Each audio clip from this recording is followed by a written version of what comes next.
Well, welcome, fellas and Filettis, to the Gabbin Games. We're going to be live watching the Game Award nominations this morning.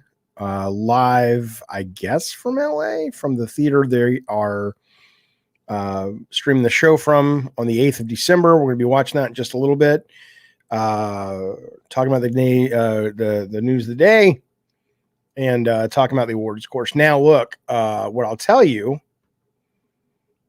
tell you, sorry, I'm just getting this all set up, is we are still operating at a weird capacity because I am still broadcasting from my kids' room. My computer should be back this week and we should be back in business. But until then, this is what we got, fellas. So it's going to be a little hit and miss, but I will be here for you. I am here for you. I know I've heard your cries. and I don't blame you. I don't fucking blame you. I wouldn't want to be without me. Anyway, hello, JW. Hello, J Styles. Hello, Lutron. Zindale. Gaming Philosophy. Listen, he says, Zindale says, can we all agree Baldur's Gate 3 was the best game of the year and move along? I don't know if it was. But here's what I want to talk about while we're waiting. And let's see. So I'm going to set an alarm because the show, Keeley goes live at 8:45, but I'll just set 10 minutes. Set timer for 12 minutes because he's not actually doing the awards till 9. But anyway, okay. Here's my question on this stuff.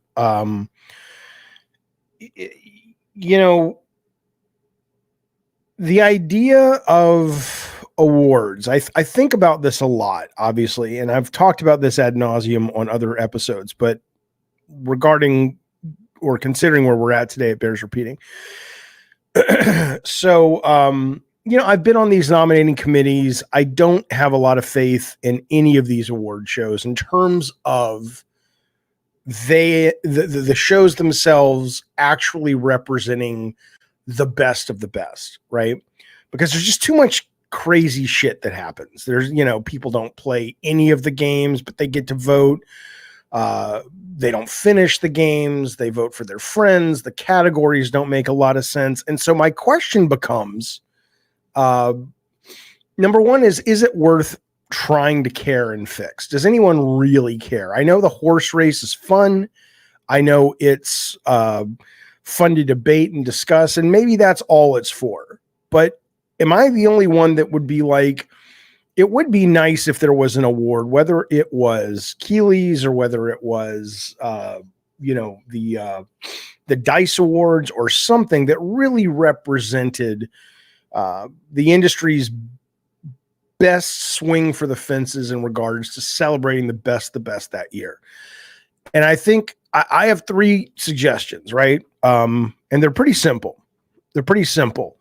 The first one, excuse me, I had a biscuit and it's kind of, I don't know what to tell you. Fuck you. God damn, you judgy biscuit fucks. Number one is, here's what I would do. First, I would clarify the categories. We had Keeley on the show a couple of months back, and I literally asked him, I said, your director category is the same as your design category. Like literally, it's like, if you look at least the last couple of years, the definition of best director or best design took 2 totally disparate jobs and smushed them together into one award. And I mentioned that to him and he said, oh yeah, well, we'll look into that. Right. But I mean, whether it's art direction where they confuse art direction with just best graphics, things like that, I think really give a shit about the definition of what these categories are. Number 2 is because 90% of the people are playing these games digitally now, if not more. When I was on the nominating committee for DICE, it was kind of fun because every, I don't know what it was, October, you would, get a box in the mail that just had tons of games. I mean, it's one of those things that like the people who need free shit the most, just like in Hollywood with all these gift baskets and shit, or need things the least are the ones that get the stuff for free. But you'd open it and it would be pretty much 80% of the games that were released, at least mainstream that year. But how many people actually played them? Who the fuck knows? How many people actually played them enough? So here's what I would say. If you're going to be on this nominating committee, and you get a code, you can only vote on games that you have actually downloaded and played 50% of, because that's easy to tell now with telemetry and digital and all that. The final thing I would do is hire, assume the Game Awards make enough money, hire 2 to 3 people that have absolutely very different takes on games. Get the indie player, get the kind of weeby anime dude or dudette, you know, and get, I don't know, get maybe another indie player, because there's lots of indie games. And make sure that those people, if they see something outside of the mainstream, that they really bring it to people's attention on the nominating committee. Doesn't mean they have to vote for it, but even this year alone, the fact that Dave the Diver is probably going to get snubbed from Game of the Year is kind of ridiculous. It might not, but it's kind of ridiculous if it does. Okay. Bookster says, I can't wait to see but those are the things I would do, by the way. If you were really serious, and here's my question. Do you care? Right? Do you absolutely care about these awards? I know the show is fun and I enjoy the show. And like I said, I enjoy the horse race of discussing and debating and all that shit. But do you care that the way these awards are, whether it's Keeley's or Dice or what have you, are really not reflective of what they say they are? Or is it like, yeah, it doesn't matter. Who gives a shit? It's just fun to argue, which is great. Great. They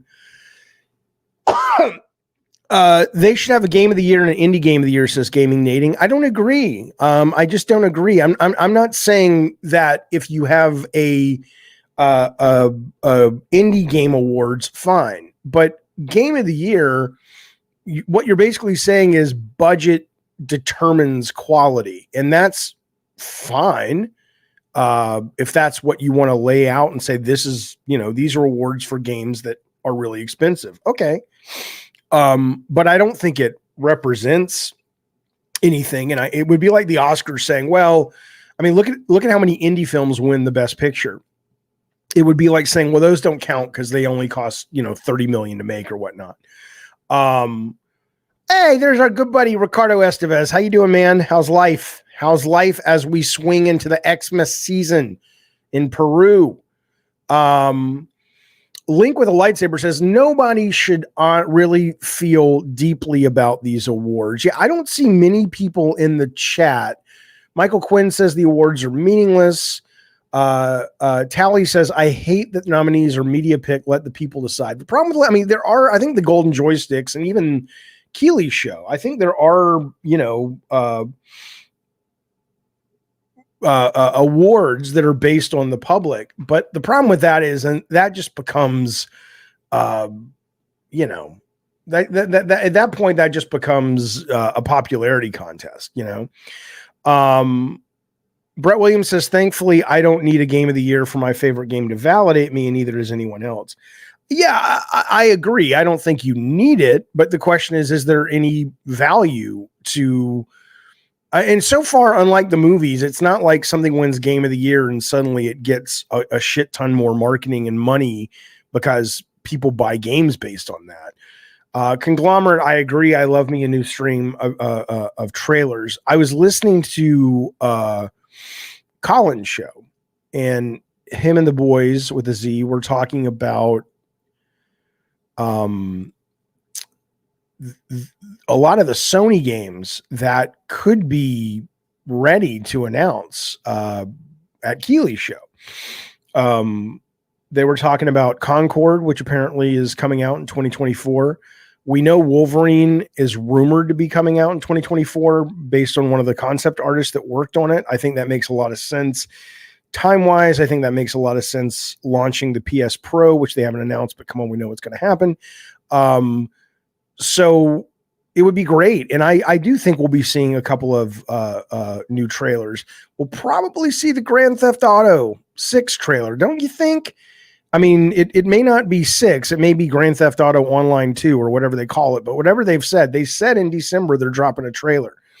They could do it on their own. But, I mean, if you look at the ratings on the Game Awards now, you're dealing now, I think last year was like correct me if I'm wrong here, but I think it was like 130 million concurrent streams. So that's the big leagues. So not that Rockstar needs to piggyback on Keighley's stuff, but that's pretty impressive. And so I could see that. I think there's going to be a good show for trailers. That's my prediction. As for today, I guess I would say, wait a minute. Gaming Nating. He says, I know Insomniac is a good studio, but does anyone expect Wolverine to actually be good? Yeah, for 3 reasons. A, it's from Insomniac. B, it's from the director of Miles Morales, which up until this latest Spider-Man was one of the best superhero games ever. And you know, it's not like they've not done melee combat before. I'm super jazzed for it, actually. So I agree. Lutron says, I just wish Keighley would have someone else host the damn thing. I agree 100%. I like Keighley a lot. I think he should be front and center of that show. He should introduce it. He should maybe give the game of the year every year. He should be a big presence, but he's not a compelling master of ceremonies. He just isn't. I mean, he's not bad. Nothing wrong with him. But you know, I've said this before, the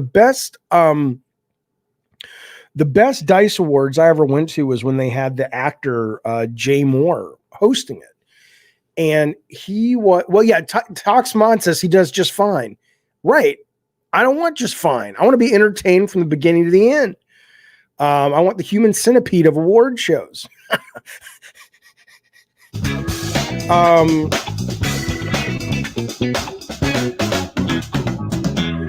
You know, when Moore was up on stage, he was so fucking funny. And I don't know if he's a gamer or not. I don't care, but he did the research. He did the homework, and he knew the jokes.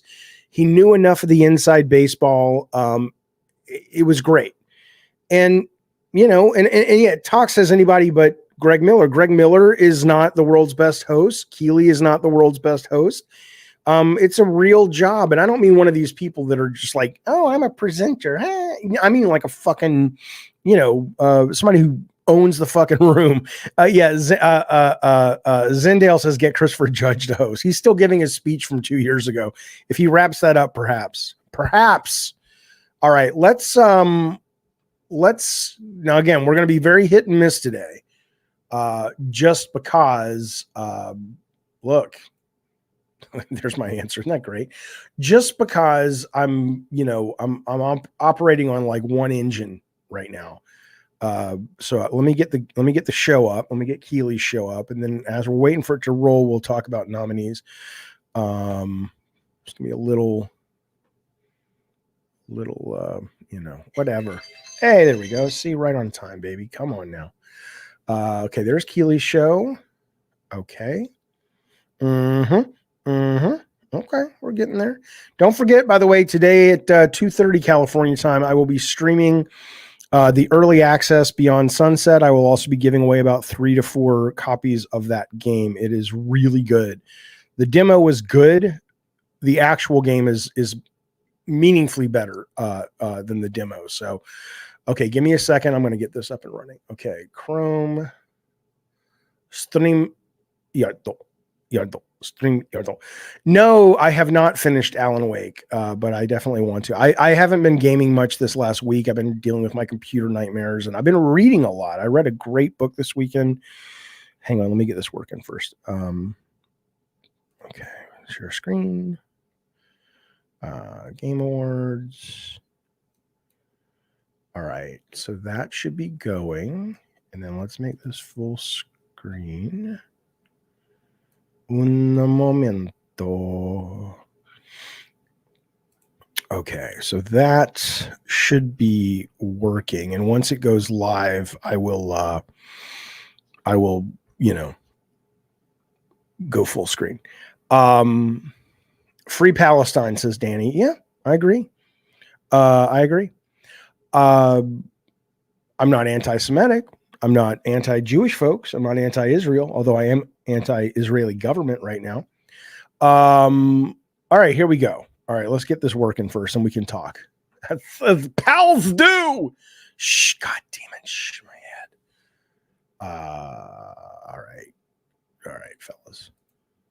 Like I said, I'm on one screen. I have a single screen right now, right? So this is all pretty it ain't easy. It ain't easy being me, baby. All right, there we go. Boom, that looks good. Okay. So here's what I think. I think see, it's funny. Tones Mix says Baldur's Gate. Baldur's Gate, I loved Baldur's Gate. I still haven't finished it, but I haven't finished anything this year. There's so much to play. I've played about 25, 30 hours of it, and I thought it was great, but I don't know why people are saying it's game of the year. I don't think shouldn't be nominated, but the idea that it's just like a slam dunk, like, yes, this is game of the year, that's weird to me, which is fine. Things can be weird to me. I don't have to understand it. So Gaming Nating says Baldur's Gate 3 is by far the best game to release this year. That's coming from someone who's never touched D&D. Yeah, I'm wondering about that. I mean, here's what I think. I think if you're looking at design, you really have to give it to Tears of the Kingdom.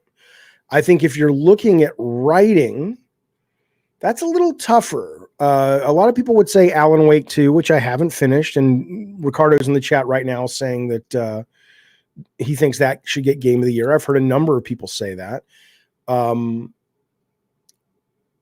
I get that. There's been some good writing this year, though. There actually has, and I would go with Alan Wake on writing. But as for best game of the year, not design probably is Tears of the Kingdom. I would say, gosh, man, I would say Dave the Diver. Absolutely. I would say, I would probably say Spider-Man 2, believe it or not. I would probably say Alan Wake 2. I would probably say, I'd probably put Baldur's Gate in there. And I'm sure I'm missing one or two. I mean, for me, my favorite game was Starfield, but I get that that's probably not even going to be on the list. And then maybe, Dead Space. I don't have a problem with Dead Space being a remake or RE4 being a remake. I think both of those, absolutely, if those ended up in the game of the year, I would say, yeah, absolutely. That would make sense to me. So, but for me, I enjoyed my first two playthroughs of Starfield and Dave the Diver, probably more than any other games I played this year, but it's super subjective, right? Vanja says, I've been playing Alan Wake 2 for 24 hours now, 25 hours now. And boy, does my asshole hurt. Really enjoying the game. It has some weak moments, but overall worth game of the year. Ricardo agrees. He says Alan Wake 2 deserves it for how crazy it goes and tries to move narrative storytelling forward. Not always lands, but when it does, it's brilliant and unique. Yeah, I mean, I haven't seen everything in that game yet, Alan Wake 2, Ricardo, but what I have encountered, I definitely think it's really fucking well written, and it's really interesting. And there are some mechanics that I think are really cool and really, really fresh. So Yang Ye is nominated for best voice actor for the what is it, the Yakuza thing. Can you imagine? Link with a lightsaber says that Starfield had too many bugs. Listen. Somebody was asking my criteria for game of the year. I mean, again, if you really want to throw that out there and ask yourself what deserves game of the year, I think the most important criteria is, did it affect uh, in a positive way the culture, right? Did it, weave its way into popular culture, the mindset, the zeitgeist, whatever you want to call it? And sometimes that's not a big game, right? Sometimes that's Angry Birds. I remember I nominated or argued that Angry Birds, the year it came out, should have been a Game of the Year nominee at DICE, and I don't think it was. And people were like, what are you talking about? Angry Birds, that's a stupid little phone game. It's like, maybe it is. But end of the day, though, most people played it. A lot of people loved it. And it really became part of the culture for a while. If you're talking about Game of the Year being more about moving the art form forward, which is an interesting take on it as well, this year, I would probably say... which one really? I mean, maybe Alan Wake 2 for a couple of reasons. Believe it or not, Spider-Man 2, but that's moving the production process forward, not so much the game itself, although I love the game. Baldur's Gate. Okay, interesting. So Tones Mix says he would go with Baldur's Gate. No one has done that level of choice and consequences before. Maybe because I've only played it once. It's one of those things, right, that until you actually play it more than once, you don't know how much freedom you actually have. But certainly, I mean, that's something to talk about and something to be aware of and maybe celebrate. I'll tell you something. I was playing, I don't know if you guys, I love the AI stuff going on. I was playing last night or the day before, around with a new GPT. GPTs, if you don't know, are these little, it's almost like the app store on ChatGPT where people can create AI brains that are very specific. And so I was playing one that did a really good job of giving me a Dungeons and Dragons experience. Like with the AI was the dungeon master. And there was no one else, just me. And so it wasn't like choosing choices. It was literally just typing whatever you want to do. And it did such a good job of going, we're going to give you all this freedom, but there are guardrails. So you can't just be like, I'm fighting a dragon, I'll launch a nuke. And it's like, well, okay, no. It did a really good job. And that was so interesting to me. That level, when you talk about choice and you talk about consequences, it was very almost too much freedom, but not quite. Like the story opened with me in this library with this woman and this old wizard and all these books and shit. And I'm just like, they're like, what do you want to do? And I'm like, let me turn on my jetpack. And I didn't, and suddenly I had a jetpack and the whole story rewrote itself in real time about me being a traveler from the fucking future. It was crazy. It was crazy. So in the chat, anyway, the point is, so consequences and choices, I think, is absolutely amazingly cool part of video games. I just don't quite know. I don't know with AI on the horizon, the Baldur's Gate just kind of like heavy lifted their way to that, right? Because it literally every choice was planned and written. I think that's going to be looked at like a crazy way we used to do it sooner than later. People are talking about Mario in the chat, Mario Wonder. I've played Mario Wonder for not that long, about 4 or 5 hours. I liked it. I certainly did not think it deserves a Game of the Year nomination. Now, I'm only 5 hours in, so maybe, and there are delightful parts to it, but I'm going to say this, and maybe this is wrong. Maybe at hour 6, what I'm about to say sounds incredibly stupid. But what I've played so far, I thought, honestly, I know this is dumb. I thought Sackboy's Big Adventure on PS5 launch was as good, right? I mean, there are wonderfully charming moments in Mario Wonder, and I love the badge system and all that shit.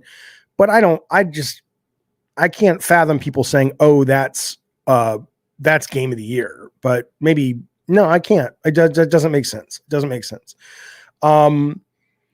Horizon Forbidden West Burning Shores had the best set piece. Yeah, I mean, Bookster says that. I've always said, I mean, I think they should have more awards like that, like best set piece, best new character. Like, but again, I mean, Keeley doesn't need any advice on this show. This guy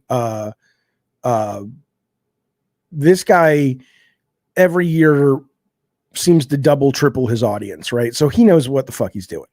But at the same time, if you really are talking about awards, I don't think you want to go as far as MTV with their crazy movie awards, but there's a lot more fun awards you could do. That's for goddamn sure.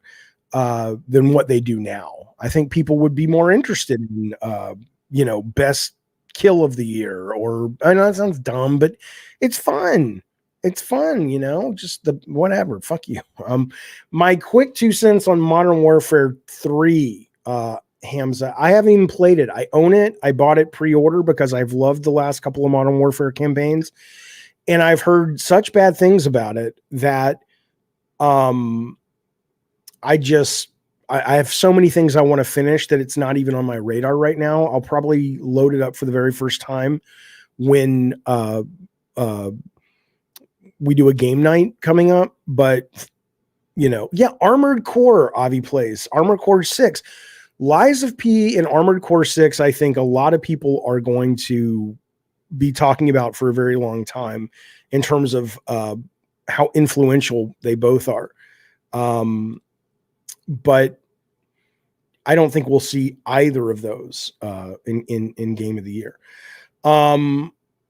Benjamin says, I just started Dave the Diver. You're right. It's a goddamn gem. Yeah. I mean, I think it's only on Switch right now, but when it comes to PS5 or Xbox, if that's what you guys play on, you really, I highly recommend it. It's so fucking good. The Zeke says, Jaffe, what about the Destruction game? Which Destruction game? I'm not sure what you're talking about.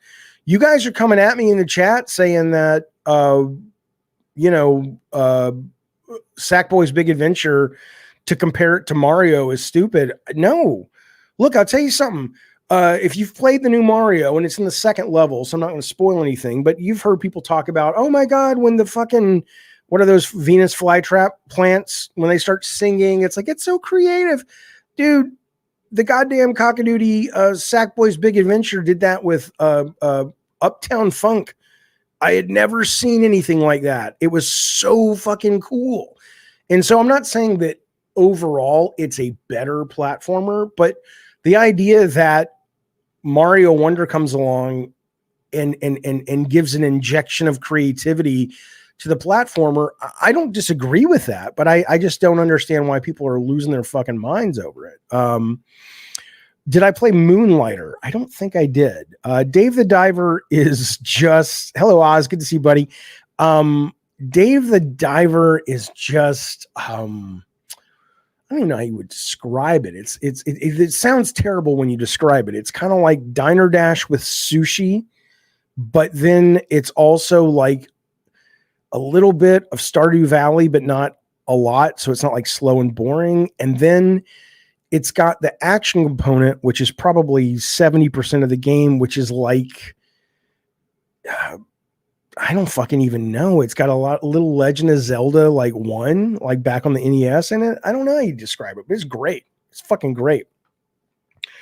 In and Out of a Car was done Conker's Bad Fur Day tank first, not GTA. Well, you're both wrong. Getting in and out of a car, the first time I remember it happening was a game called Body Harvest, which was a launch title of the N64, which came out before GTA 3 and came out before Conker's Bad Fur Day. But I'm almost certain there was more that did it if I really thought about it, like on the PC.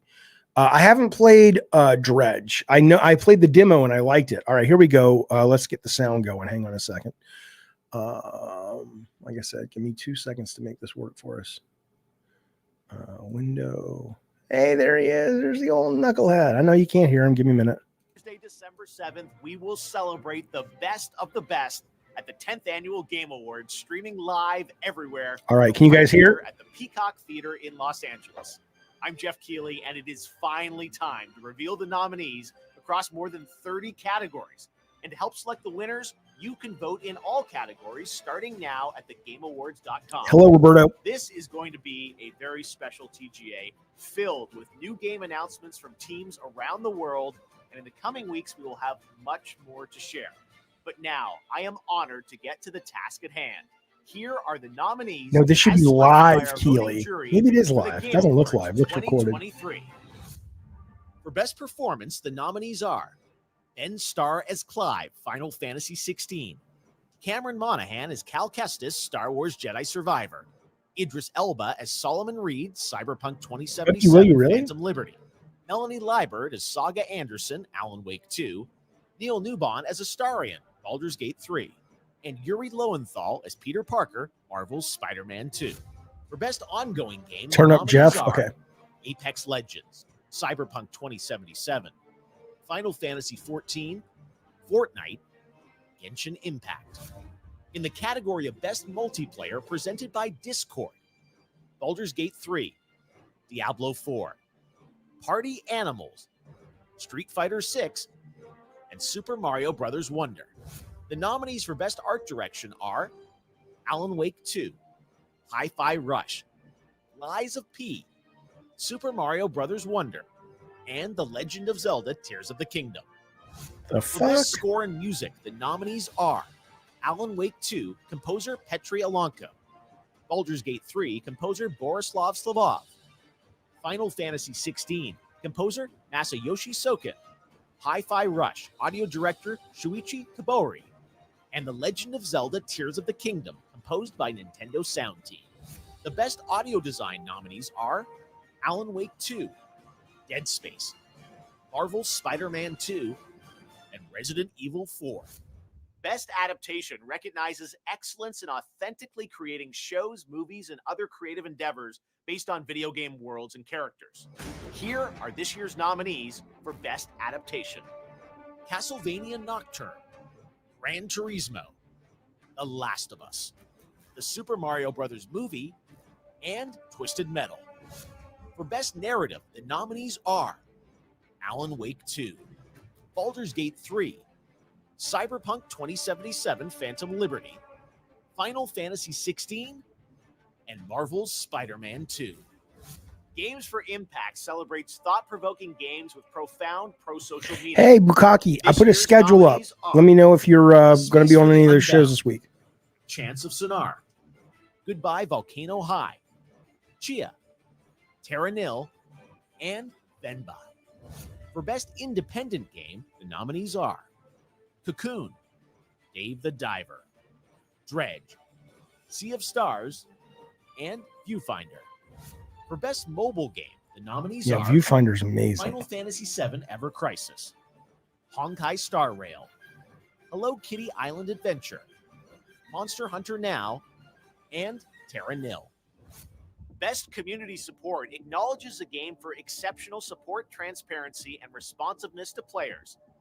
The nominees are No Battle Bit? Right, because probably 90% of these people don't even know what it is that are nominating it. That's what I'm saying. Destiny 2, Final Fantasy XIV, and No Man's Sky.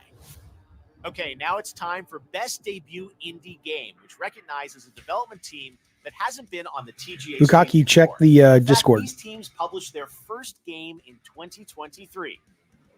The nominees are Cocoon, Dredge, Pizza Tower, Venba, and Viewfinder. For Best VR AR Game, the nominees are Gran Turismo 7, Humanity, Horizon Call of the Mountain, Resident Evil Village VR Mode, and Synapse. For Content Creator of the Year, the nominees are Iron Mouse, People Make Games, Wackety, Spreen, and Cypher PK. What's your most anticipated upcoming game? Remember, this has to be a game that's officially announced. The nominees are Final Fantasy VII Rebirth, Hades 2, Like a Dragon Infinite Wealth, Star Wars Outlaws, and Tekken 8. Your nominees for Best Action Adventure Game are Alan Wake 2, Marvel's Spider-Man 2, Resident Evil 4, Star Wars Jedi Survivor, and The Legend of Zelda Tears of the Kingdom. For Best Role-Playing Game, the jury selected Baldur's Gate 3, Final Fantasy 16, Lies of P, Sea of Stars, and Starfield. In the category of Best Fighting Game, the nominees are God of Rock, Mortal Kombat 1, Nickelodeon's All-Star Brawl 2, Pocket Bravery, and Street Fighter 6. The nominees for Best Action Game are Armored Core 6, Fires of Rubicon, Dead Island 2, Ghost Runner 2, Dead Island 2? What are you talking about? Remnant 2. Oh, God. Innovation Come on and now. accessibility celebrates games that are making our industry available and enjoyable to more people. Selected by a special committee of accessibility experts, this year's nominees for innovation and accessibility are Diablo 4, Forza Motorsport. I had no problem with Dead Island 2, but to say it's the one of the best Marvel action Spider-Man games, 2, it's repetitive as Mortal fuck. Kombat 1, and Street Fighter 6. Next up, Best Family Game. The nominees are Disney Illusion Island, Party Animals, Pikmin 4, Sonic Superstars, and Super Mario Bros. Wonder. The Best Sim Strategy nominees are Advance Wars 1 and 2 Reboot Camp, Cities Skylines 2, Company of Heroes 3, Fire Emblem Engage, and Pikmin 4. These people don't This play year, these PC 5 games at games are all. nominated for Best Sports Racing: EA Sports FC 24, F1 23, Forza Motorsport, Hot Right, Wheels Livid, Unleashed Dead 2 Island 2 Turbo over Charge, Liza P? Come on now. and the Come Crew on Motorfest. now.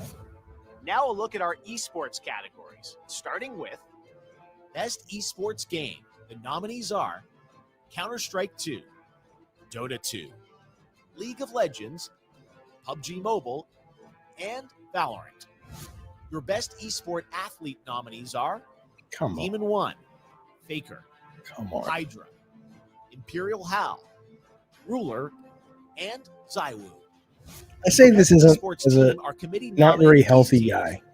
I Evil could beat the Genius, shit out of Valorant, every one of those Fnatic, fucking Valorant, esport nominees. I'm just Demon saying. Gladiators, That doesn't Dota mean 2, they're not good. That doesn't mean they shouldn't be League of nominated.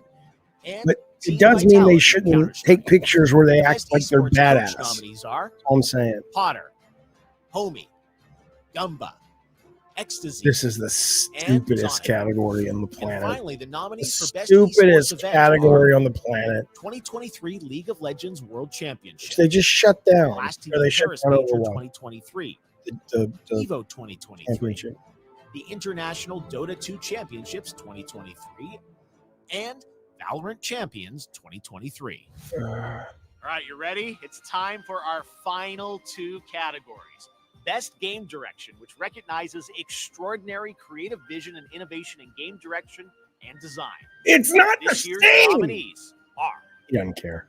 Alan Wake 2, Baldur's Gate 3, Marvel's Spider-Man 2, Super Mario Bros. Wonder, and The Legend of Zelda Tears of the Kingdom.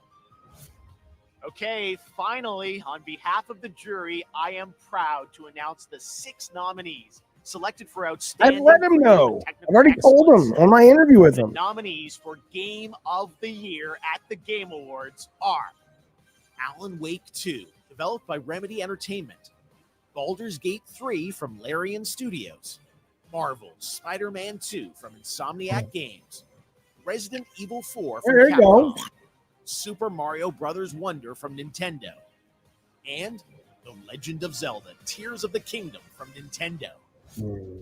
And there you have it. Those are your nominees for the Game Awards. A highly competitive year for sure, but who will come out on top? Well, you can help select the winners by voting now at thegameawards.com and on our Discord server. I hope you can join us live on Thursday, December 7th for the Game Awards. The TGA Orchestra will be back on this very stage, and as always, we'll pay tribute to our Game of the Year nominees. And yes, you can expect lots of news and updates on what's ahead for games in 2024 and beyond. So lock in your votes and get ready to celebrate 10 years of the Game Awards. We'll see you live on Thursday, December 7th. Okay, let's get a list up and let's chat, fellas and floodies. One moment. Come on, now let's be some couths. You guys are saying the Game Awards site is down, right? Hang on. Let's see if I can get to it. And yes, I will be streaming the show, as I always do. As I am wont to do. Come on. Oh, it is down. Okay. Well, we can at least go to who would have a good VG. Let's try this. Come on, give me the nominees. Anybody know? Let me go back to our. Anybody know who has the list? Well, I'm sure it'll be up in a minute, so let's just talk. What I don't, what you guys in the chat are funny asking about Starfield. Where's Starfield, Jaffe? I don't need someone to validate my opinion. Think about it. I don't give a fuck. I don't give a fuck. Is my favorite single player narrative game I've ever played. I didn't say it was the best. I didn't say it was yours. I don't give a fuck if a bunch of fucking people who 90% of the time I probably wouldn't like them decided to fucking vote for that. What do I care? Dave the Diver wasn't up there. I'm sorry. They literally mushed together director and design. They're two totally different fucking things. Art direction makes no sense. It just makes no sense there. I mean, why would you give it just doesn't make sense. It doesn't make sense, right? It's like, just because you like the art or the game has an art style that is clearer and not just photoreal doesn't mean it has best art direction. I think having an indie category, Benjamin, is just is shitty. Just, come on now. But a lot of ponies celebrating in the chat. Oh, who cares? Good God. Let me put it this way. I mean, you know what I think about all this bullshit. I think if you're a gamer, and that's all I care about. Come here if you want to talk games. If you actually, think about that. Let's just walk through just briefly the psychology of someone who is happy right now because they identify with a PlayStation. And so in that the rest of their day, they're going to be on fucking cloud nine because their games got nominated for some, Jesus. I agree with Tones though. Yeah. Yongye got snubbed. That's true. Look. Where did it go? Somebody's saying that Starfield was just objectively bad. I don't agree. I thought Starfield was great. I really enjoyed it, but that's cool you didn't. Ricardo says, be honest, Dave, how many indies would be there? Maybe Dave the Diver, but at least they get to be recognized with an indie category. Yeah, I know, but again, it depends on really, I'm a purist, man. You know that.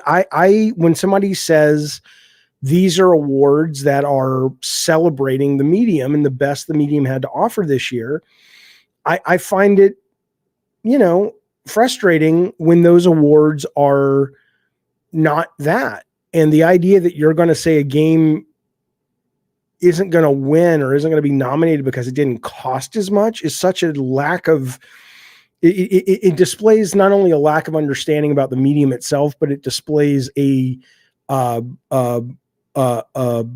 uneducated group of nominee voters, because it means they haven't played enough stuff to really be sitting in those positions. Joe Saja says, I don't even understand. Why would you even write that? It doesn't make sense. Jaffe, take accountability for your opinions instead of making, it's not and hominem, it's ad hominem insults. I'm not asking for, they're totally my opinions. what can I do for you? What would you like me to take accountability for? Ricardo says it's not that. It's just not the best game of the year. Dave is great, but it's not better. Right. Well, Ricardo, I'm not saying I'm not upset, but I'm not upset because Dave the Diver isn't in there. I'm talking more about deciding a budget allowing a game to have a better chance of getting into that category. It doesn't have to be Dave the Diver. It could be Liza P, which is probably a AA game. It could be Dredge. There were a handful of indie games this year. Viewfinder. What was the other one somebody was mentioning that was a really big indie game this year? It doesn't have to be Dave the Diver at all. This guy says, Harris is Jaffe. Do you agree this year's nominees is tough to vote because every game is well made? I sure, but I also think that the reason that you're getting it difficult is when you have such good games, and you have such categories that are very confusing in terms of what they what they say they're about. I think that's a real problem. But anyway, it is what it is. I do my own awards every year. We'll be doing the Shuhei's late December, early January when I've actually had a chance to play them. If you're a member, as you know, you can submit your video of your top 3 games of the year. That becomes part of the show. We'll have surprises, blah, blah, blah. And we'll actually do categories right. The Shuhei's are the most prestigious awards on this very YouTube channel. Jay the Gamer says, there is no way hundreds of people will vote for an indie game for game of the year most people didn't even play. Right? Don't you see that as a problem? All right. This is the one year where no matter what gets cut, it's going to be controversial. That's true. Last year's game of the year, man, interesting. Last year's game of the year, that's how important this stuff ultimately is. I don't even remember. Was Elden Ring last year? Yeah. Oh, Elden Ring, hands down. Hands fucking down, which I do need to finish. I'm stuck on those fucking dual skin dudes, man. I do want to go back, though. I was thinking about it this morning, I really want to get back and play that. All right, let's see if we can see this. Somebody's got to have these up by now. Let me see if we can find them. 1 second, fellas. The Game Awards. Let's see if their site is working. Come on, Keely. All right, hang on. The game. I know I spelled it wrong. Fuck you. Here we go. Let's see. GameSpot's got us covered, fellas. Or not. Come on, man. Oh, here we go. Variety. Thank you, Variety. Man, I used to obsess over this shit when it was movies when I was a kid. Okay. I'm trying to see if I can see the chat. And okay, so let's see. Game of the year. Alan Wake, Baldur's 3, Spidey 2, RE4, Mario, Legend of Zelda. So I think, well, hey, thank you for that super chat, buddy. Mr. Says his top 3, Twist Metal Black. Nice to hear. Thank you. Arkham Knight and MK1. I did enjoy the Thanksgiving fatality they released in MK1 this week. I will tell you, though, that, the fact they're charging for fatalities now, really, but I'm with you. Thank you for that super chat. And thank you for liking our game, man. I appreciate that. Okay, let's look at the game of the year for a second. Alan Wake 2 makes sense. I've played a lot of Baldur's Gate. I love it. I wouldn't put it up there, but I appreciate it probably needs to be up there. I thought Resident Evil 4 was excellent. I don't know if I liked it better than Dead Space Remake, but I'm glad to see that up there. Certainly Tears of the Kingdom should be up there. Although I honestly think Tears of the Kingdom should probably be best game design, which isn't even a category. I think the design was what made that special. I don't think it was the world's best game. Alan Wake 2, Baldur's Gate, Spider-Man 2, I adore, and that doesn't surprise me. I can live with that, you know. I did not play Jedi Survivor. No. RE4 edges Dead Space because I think its gameplay is a little better, says Michael. They're both fucking great. They're both fucking great. A different era, says Jaffe. What ultimately determines game of the year? Well, I mean, ultimately it's the votes, but I mean, it's a great question though, right? Because it brings to light the irrelevance ultimately of these, right? Because, you know, for somebody it might be like, oh, which game sold the most? That's the clear game of the year. And someone else might be like, well, no, which game really moved the medium forward? So, I mean, to be honest, it's no surprise Starfield's not nominated, says Hangry. Keeley didn't even acknowledge it when it came out. That's not true. I remember at his Summer Games Fest, he was like, when he brought Todd Howard on stage and he said, I'm playing it right now. I'm excited. You know, he talked about it. But again, I mean, I get that Starfield is not the game that everybody's losing their shit over like I was, but I thought it was great. Marvel Snap Game of the Year. Marvel Snap was last year though, right? I mean, I could see it getting best ongoing game. Right. Sada says best selling game is Hogwarts this year. Is that true? I know it's probably selling better than the goddamn Call of Duty, right? Because that apparently is 25% down, at least in the UK so far. You got to factor in digital, which isn't factored in yet, but that doesn't seem to be, it wouldn't surprise me if that gets knocked off its perch for one of the few times on a yearly basis. Starfield 2 needs 2 years of modding, perhaps. I mean, I don't know what to tell you. I loved it. Okay, so let me see if there's any, come on now. Let me see if there's any other ones that we should look at that are really interesting. And then if not, hang on. I know it's a black screen. 1 second. Again, best game direction makes no goddamn sense. I don't understand it. It doesn't make any fucking sense what it is. I may end up making a video or I'm going to probably that's what I'm going to do. I'm going to let these kind of settle and percolate a little bit in my brain pan so I can really hit you guys back with a more thought through. I need to spend a little bit of time with it. But we're going to get on to some other video game news now of the day. Check it out. We got a brand new member, J.A. Styles. Thank you, buddy. I don't know, because I'm on StreamYard, what you joined at, but whatever you joined at, it sure is fucking appreciated. Thank you, Jay, for supporting the channel. Hopefully you'll be there. We're doing a lunch with Jaffe this weekend. In fact, let me show you what we got coming up, and let's talk about the news of the day, shall we?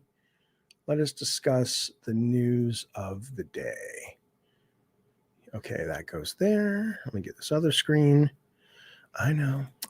It's hard on this streaming program is great for a lot of things, but StreamYard, the thing with the duck or whatever, but it really is kind of a challenge compared to having multiple screens. Okay, hang on.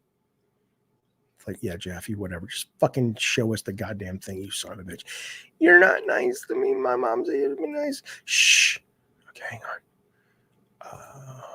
There we go. Come on. There we go. All right, let me share the screen. But yeah, Jay, thank you, buddy. I appreciate that very, very much. Okay. Let me go back to sharing, and you guys can see what I'm seeing. All right, here we go. Boom. Boom. Boom. Hey.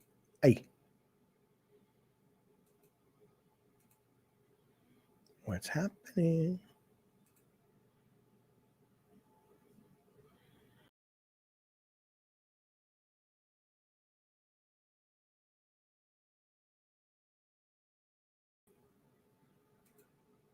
Okay.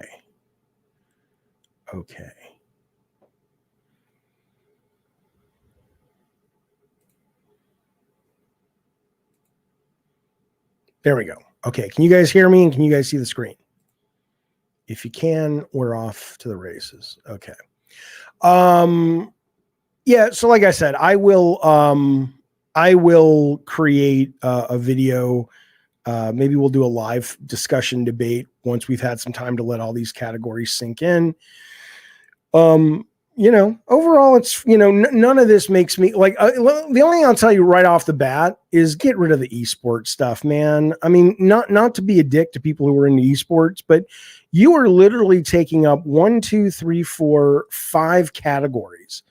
And even content creator of the year. I mean, maybe that only because, I don't know any of these people, but clearly they're, I don't know, influential or whatever, but those esports categories, you could change them to be a lot more fun and not esports centric. Have one esports award if you want, but it would be really cool to have more specific awards. Like somebody was talking about, best action set piece of the year, best game mechanic of the year, whatever. And then Link with a lightsaber says esports already has its own award show. Right. So, it is what it is, but I don't think, if I may be so bold, I don't think Jeff cares. And I don't mean that like he does. He's just, oh, fucking, I don't give a shit. But I think his focus is on the trailers. His focus is on the production. And wherever his focus is seems to be right and dead on, because that show keeps growing and growing and growing. And I think we will see, Grand Theft Auto 6 or Grand Theft Auto Online 2, whatever they call it, trailer at Keeley's show, because it is become, it's not just like, oh yeah, let's toss Keeley a little trailer after we've had our Rockstar announcement. It's a big fucking show now with over 100 million streams, if I remember. That's impressive. But let's move on. There's more news today. Look at this one. That ain't working. Hang on. God damn it, Maverick. Oh, right. Because I'm sharing. Yeah, I understand. Look at this news right here, boys. Window. Look at this. Look at this shit. You see this? Sony. You think someone's going to come on stage and yell "Free Palestine"? Look, man, I don't know about this. I like when people come on stages and kind of fuck shit up. I think it makes for good TV. But I also, if it's real, I worry about people's safety. So assuming that they can make sure the audience is safe and Keeley's safe and all that, I love that stuff. But, this day and age, I understand they got to be careful. Sony wants to patent the ability to launch games from specific points when streaming. This is interesting. This is interesting to me because if you play streaming games, and I know not everybody likes that yet. They will eventually, but not yet. But one of the problems is, it's hard to get back to where you were.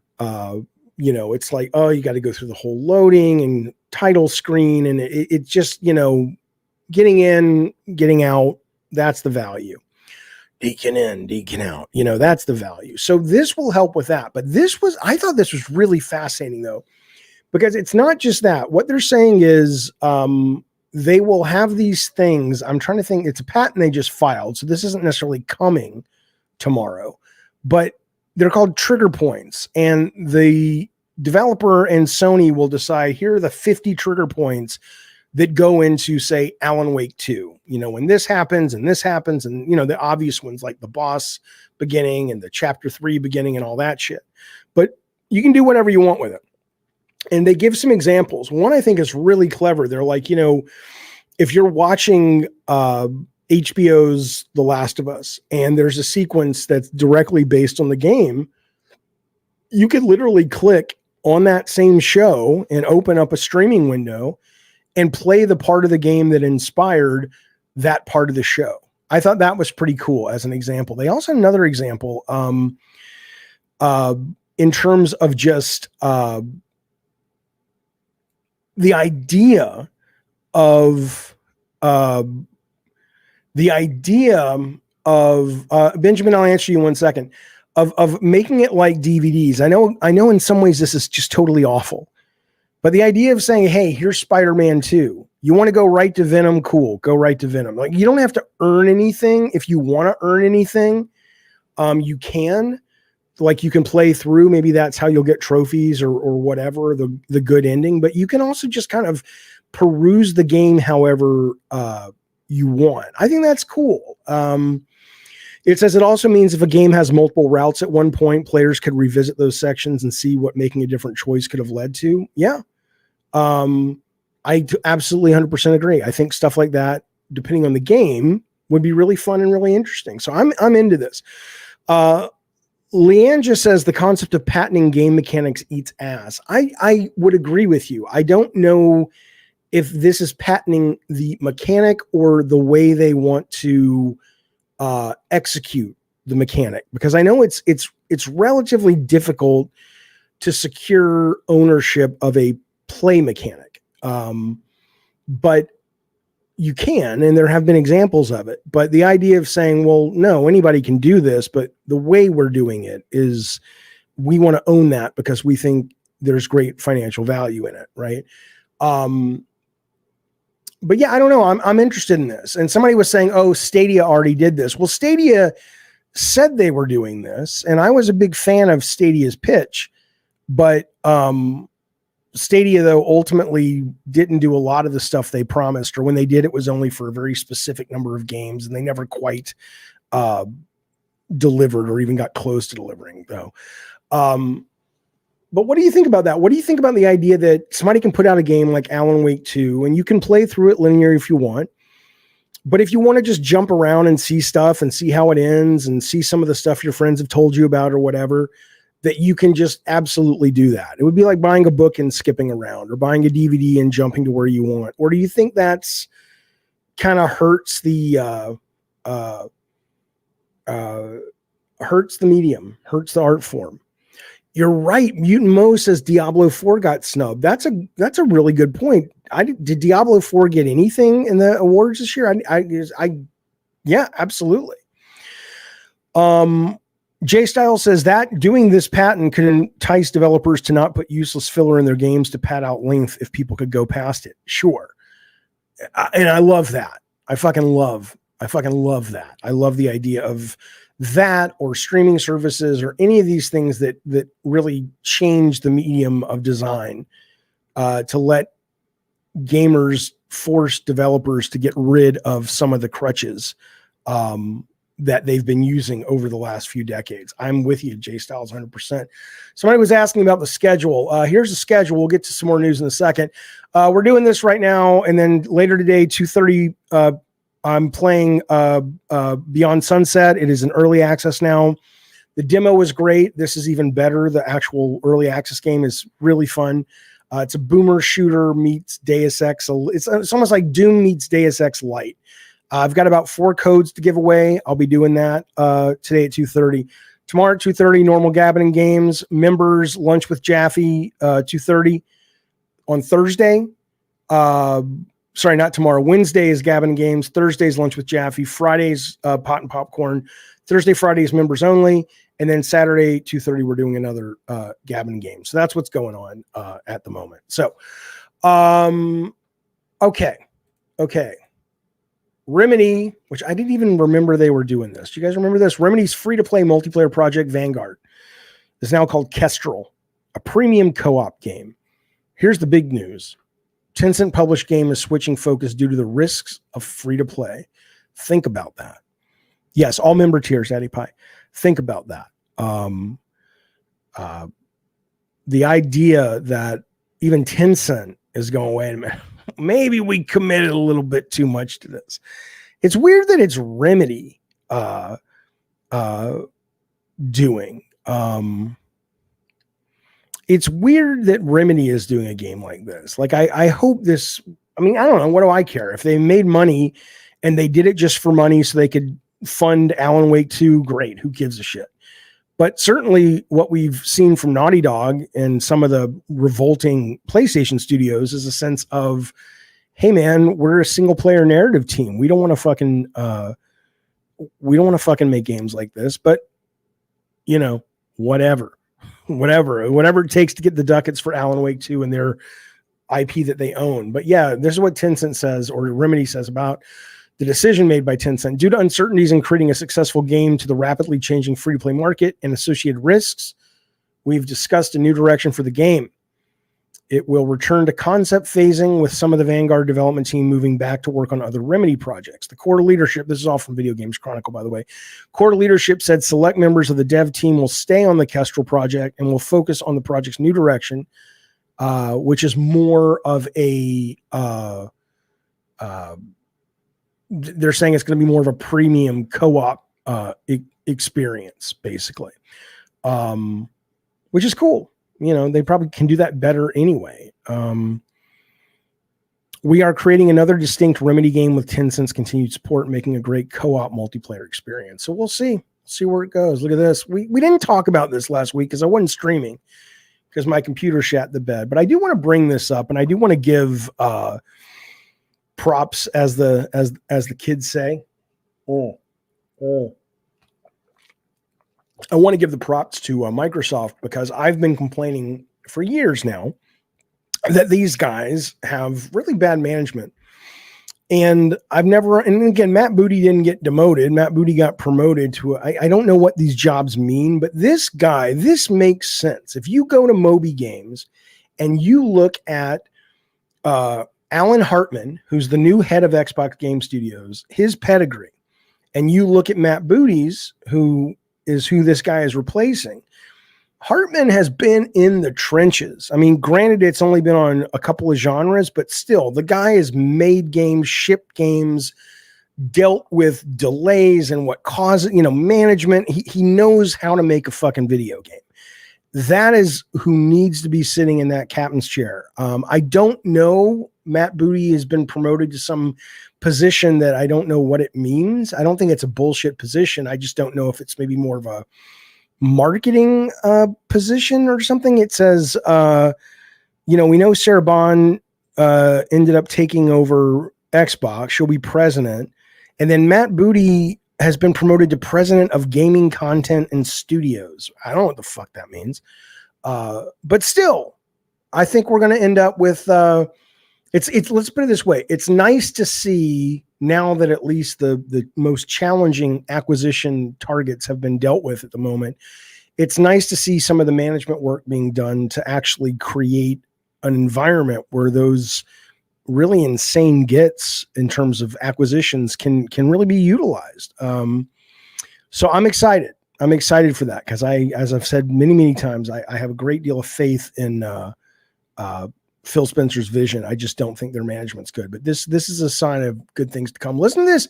I understand October was the shit, and most people are now kind of like, well, all the games that are coming out have been out for the year. There's some good games coming out this week. Look at these.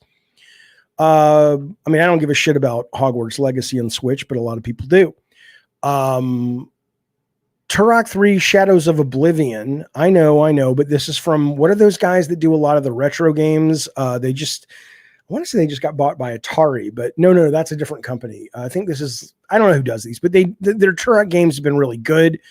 This is coming out on pretty much every system. I'm excited for that. It's a remaster of Turok 3.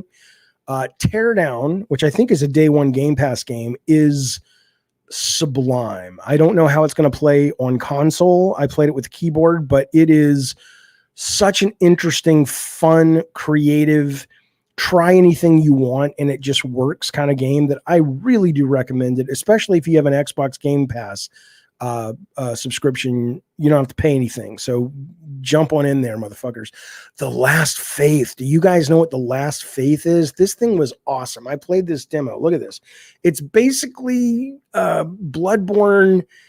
You could say that what's that game? Blasphemous. It's basically Bloodborne meets 2D. And you could say, well, that's Blasphemous. Yeah, but this feels more like that than even Blasphemous. The Last Faith. Look at this thing. And the demo was great. I don't know how the final game's going to end up, but the demo here, I'll put a video up for you when we're talking. You can see it. Turn on the volume. Right. I mean, I'm not going to play the whole thing, but there it is. It's really fun. It's really interesting. It is just, it's basically thematically Bloodborne. Thematically Bloodborne. It is mechanically, the enemies, I don't know if they're as hard, but you can't just go in and hack and slash. It requires some real thought to it. So that's coming out this week as well. Teardown on PS5 is day one as well. Oh, that's great. Well, then play it there. So I don't think the Matt Booty promotion was a Gunpei type promotion. You mean like he's done a lot of great stuff, we're not going to let him go, but we're going to move him to a place where he can't fuck up anything? Is that what you mean? I don't know if that's what the Gunpei promotion was, but it sounds like that's what you're implying. Bukaki says, Blasphemous ain't Bloodborne 2D, you high. It was to me. It absolutely was to me. I don't know why you think it wasn't, you son of a bitch. By the way, Bukaki, I put that, let me know. I'll hit you up on Discord in a bit, and let's see if you're going to be free for any of those shows. Assassin's Creed Nexus VR. I know a lot of people aren't into VR, but whatever. I hear it's quite good. It's like a full blown game in VR. I'm not going to play it because I don't like Assassin's Creed. Flashback 2, Flashback 1 is one of my favorite games of all time. Heavily inspired God of War.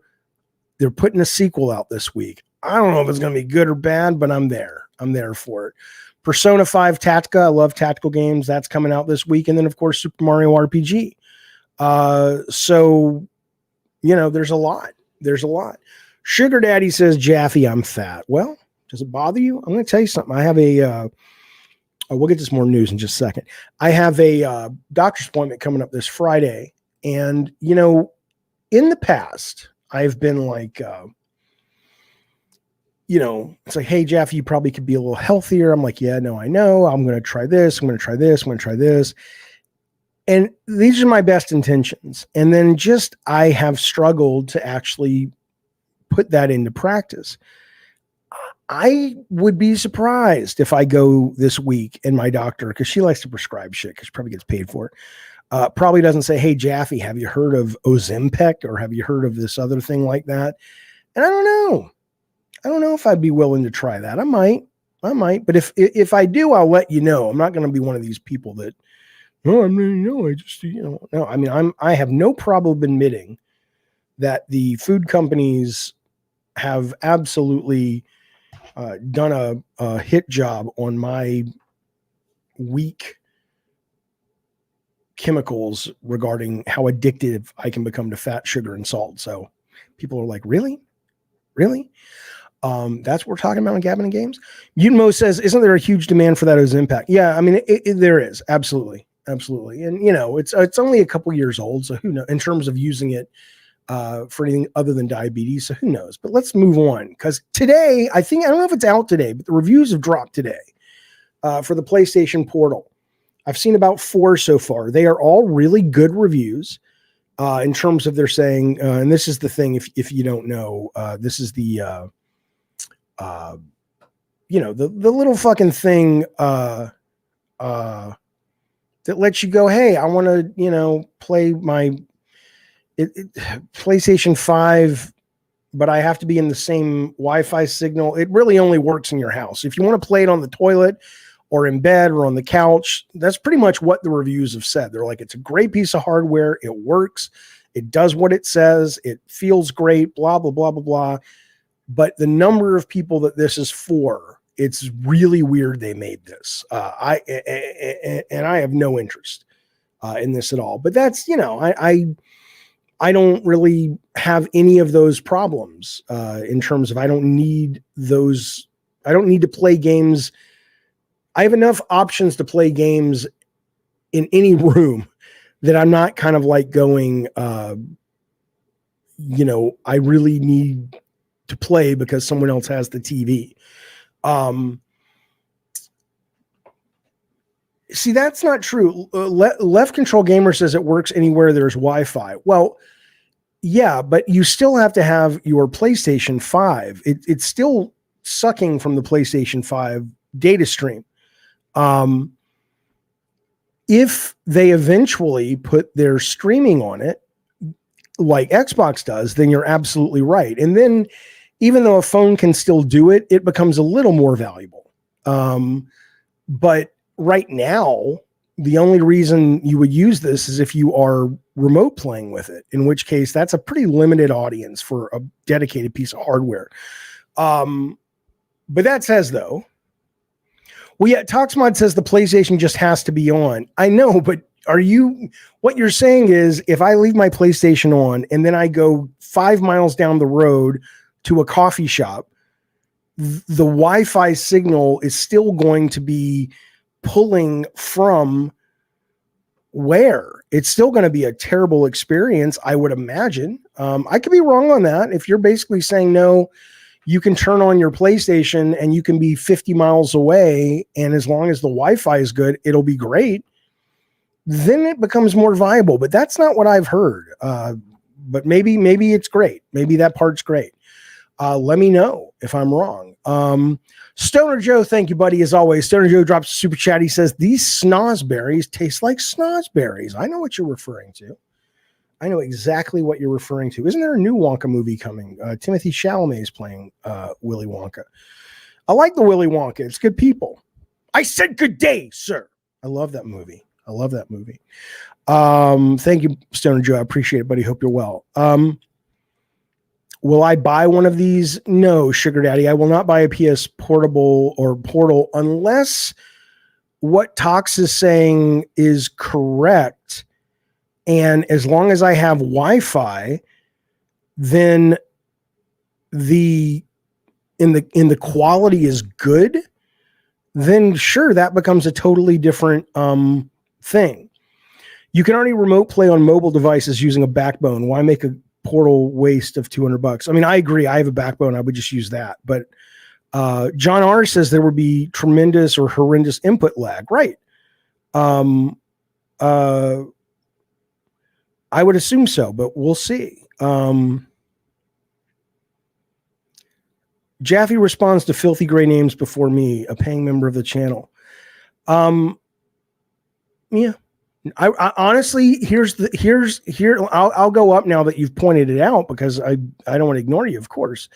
But I do respond to what I think, and it's hard to do it on the fly, by the way. I respond to chats that I think, or I try to respond to chats that I think other people will be interested in. Right. And so that's, you know, and if the show's good, I assume people will show up and help me make it financially, but that's the philosophy. But it's hard to do in real time. You miss a lot. That's why I love working with Bukaki on that, because he's one of the things he does is he catches it and says, oh, don't forget this guy, don't forget that guy. Left Control Gaming says he has no need of this particular thing. Yeah, I'm with you. All right, we'll see what happens. We'll see how it does. Okay. Okay, so by the way, Wolverine says I use his remote play from work all the time and have very minimal issues. I live 40 miles from my workplace. That's great. So you're using remote play. That's fantastic. Then yeah, we'll see. We'll see how it goes. I saw was it Fonzarelli guy? I've been on his show a few times. He's a YouTuber. He was talking about he just started playing some stuff on Geo, the NVIDIA thing, Geo, whatever it's called. He says that's really fucking good streaming as well. So I might be looking into that as well. Brian Burley says you have a lot of belts, Jaffe. Well, I don't. There's my son's room. My son is a fashion fella, so he's got his and he's also very meticulous. So he's got his belts, a place for his belts, a place for his band t-shirts. It's all very laid out kind of perfectly. So, okay. Look at this. Speaking of Wolverine, artists list potential launch windows for Insomniac's Wolverine and Sony's Ben next game. So this guy's working on Wolverine as a concept artist and whatever Ben's working on. He said in his art station, I think is where he put it, that Hung Yai on ArtStation listed a 2024 release window for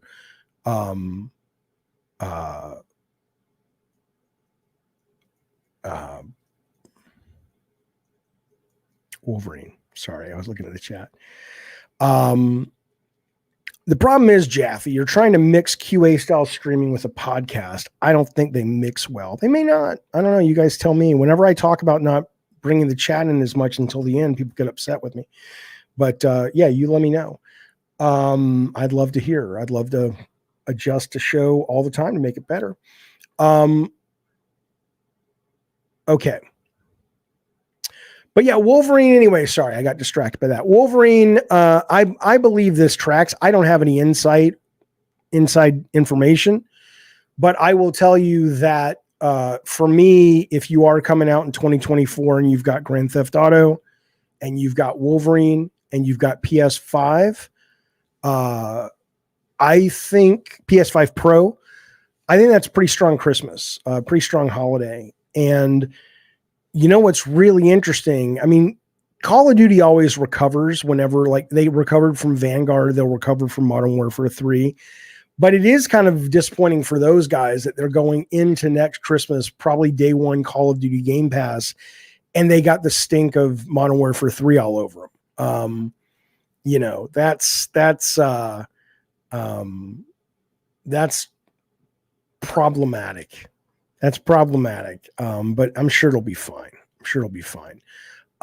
Okay, but that's happening. And then yeah, we talked about this already. So fellas, there you go. That is Gabbing Games for today. As a reminder, I'm back today at 2:30. I'll be giving away 3 to 4 copies of Beyond Sunset, as well as playing the game live. Nothing's tomorrow. I got stuff going on tomorrow. I can't stream. Wednesday is a Gabbing Games at 2:30. Thursday, Friday, we've got members activities. We have lunch with Jaffe, and we have pot and popcorn. I'm not sure what the movies are. I'm going to ask the Cult Calypso and God of War members to pick 2 or 1. And then Saturday, we're back with the traditional Gabbing Games. So that's kind of what's going on. Let me go to the chat. I'll talk to you guys for a bit, just see whatever you want to talk about. And we'll go from there. Jaffe says, Brian, there's a lot of crunch with Call of Duty, which is why they eventually have the issue of staleness. How many hours a day did you work? Oh, we worked tons. But the reason Call of Duty crunched this year was because we talked about this in the last Gabbing Games, was because they apparently were told it was going to be DLC, or they were led to believe it was going to be a much smaller product. And then somewhere along the production line, they said, no, we want a full $70 premium title, and we're not going to change the budget, and we're not going to change your timeline. And those guys had to crunch. So, you know, that was the way crunch affected that game. But sometimes crunch, depending on what you do with it and how you do it, is needed. But I think this was, they had very little time, and the ambition and scope changed midway through, and they were just kind of going, what the fuck? Mutant Mo says, did I watch the new David Fincher film yet? No, I hear it's great though. I hear it's great. If Sony was smart, says Struggle, they would release Wolverine around Deadpool 3 release to take advantage. They might. I don't know when they're going to, now that the actor strike is over. Didn't they say Deadpool pushes to 2025?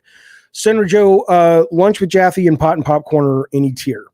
If we do 2 movies for pot and popcorn instead of 1, then 1 movie will be for Colt and above, and the other will be for everyone. Cooper says, Jaffe thinks Starfield will win Game of the Year.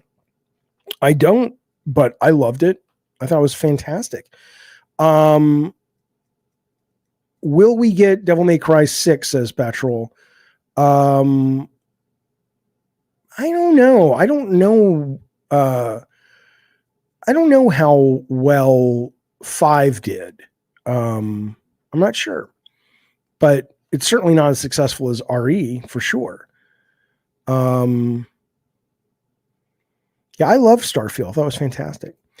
Okay, fellas, there you go. I'll see you guys back here. Hopefully, if you're interested, at 2:30 Beyond Sunset will work on your Mac and it will work on your PC.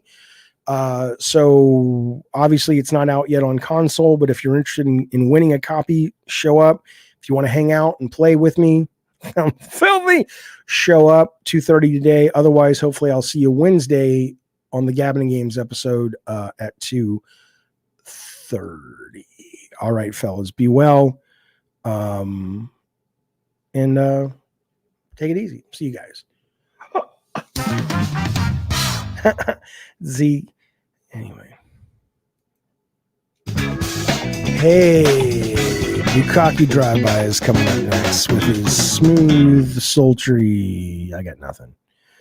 Be well, everybody.